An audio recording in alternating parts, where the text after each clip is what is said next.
What's going on, Devoted Geeks? Welcome to Extra Tuesdays. I'm Dallas, and this is Celeste. And today we have a very, very special guest. We're super excited about it, and his name is Andrew Rowland. Andrew, how's it going, man?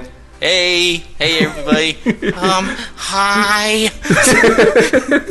Andrew's a really cool guy that we want you guys to see and meet because he's doing some really, really interesting things. Some of you guys may have seen our article we put out on our website, geekdevotions.com, where we did a review of Melchizedek, King of Justice, which is currently a webcomic. You can get physical copies, but it's a webcomic done by this guy right here. So we're going to talk about Andrew, some of the stuff he does, and then there's a second video you can click through at the end of this where we're going to be talking about why Christians should be in the comic book industry and how to really get out there into the mainstream. So let's get into this one right now. Andrew, you all right, bud? Yep, yeah, I'm doing good. Awesome, man. For those listening and watching, man, tell us a little bit, who are you and where did you come from? As you already said, my name is Andrew Rowland. I'm an independent Christian comic creator. I've never worked professionally for like Marvel or DC. You know, like it's all completely independent. Right. And like ever since I was like little, you know, I was always into like superheroes. Like my very first superheroes were Superman and Batman. Back in the 90s, you know, with like the Bruce Timm animated series, and then I knew I was always able to draw, but I didn't really know what to do with it until I think it was maybe 2001 when the Sam Raimi Spider-Man movies came out, and that's when I was inspired to make my own superhero character. And so like I worked out like the story for over 10 years. Wow. And like trying to make sure it wasn't just another Spider-Man ripoff. You know, because when I first created my character long before he was called Melchizedek, like he was literally like a Spider-Man ripoff. Like it's similar costume and everything. You know, but then as I grew older and started studying things, and that was like my writing inspiration. But for my artistic inspiration, my main inspiration was Dragon Ball Z.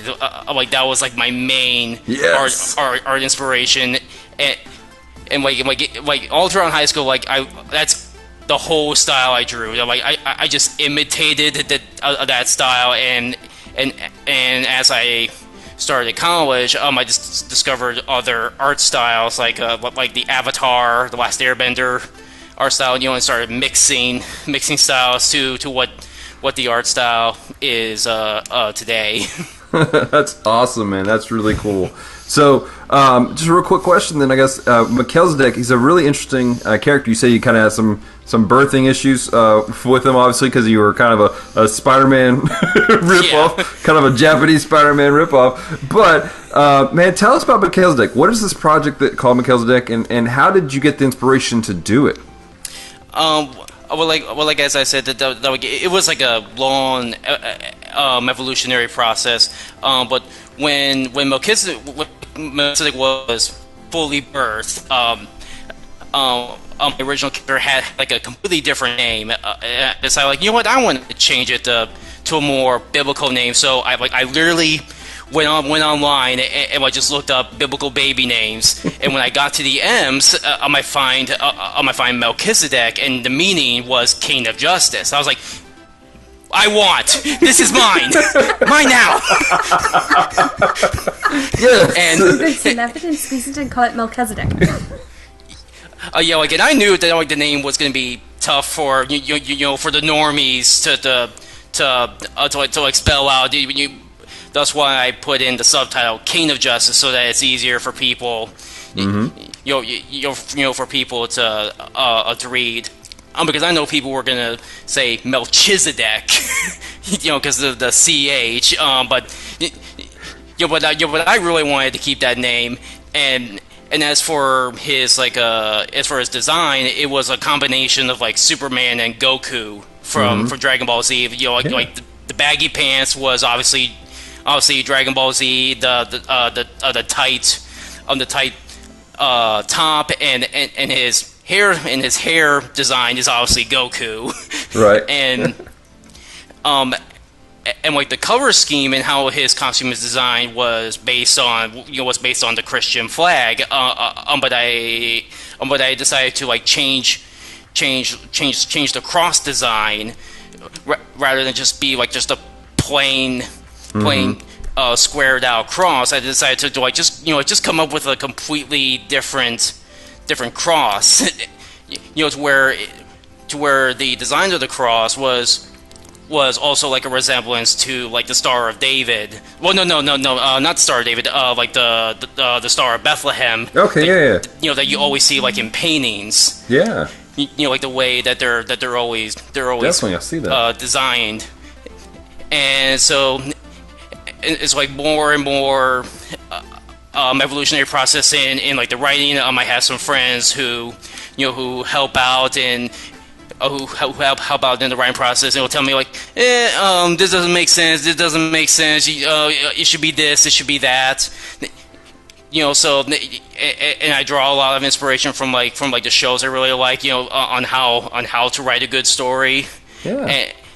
And I always tell myself to like avoid these certain cliches. Because I can always spot those cliches. I'm like, I want to do something different. Right. With the story. Very cool. Very cool. So, with the story, let's get into that a little bit. What is the basic plot line of Melchizedek, King of Justice?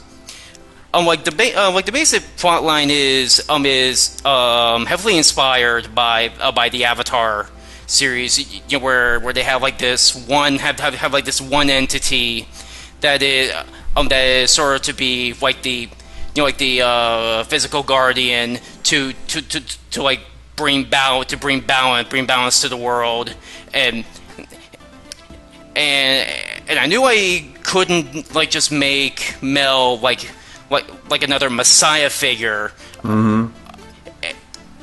I was on the side like, what if he was like a character that was chosen for like a specific purpose, and one of the reasons I came up with was that because of the superhuman population, there will be a lot of chaos. Right.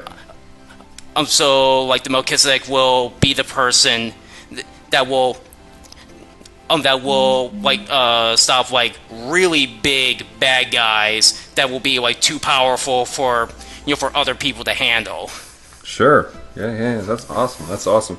So, in creating it, you talked about you're trying to avoid stereotypes, and there are, like, unfortunately, Christian industry. There are the stereotypes of the Christian stuff, and I appreciate that you're not making Melchizedek the Messiah figure. Mm-hmm. But what are the other stereotypes that you were trying to avoid in making a quote unquote Christian comic?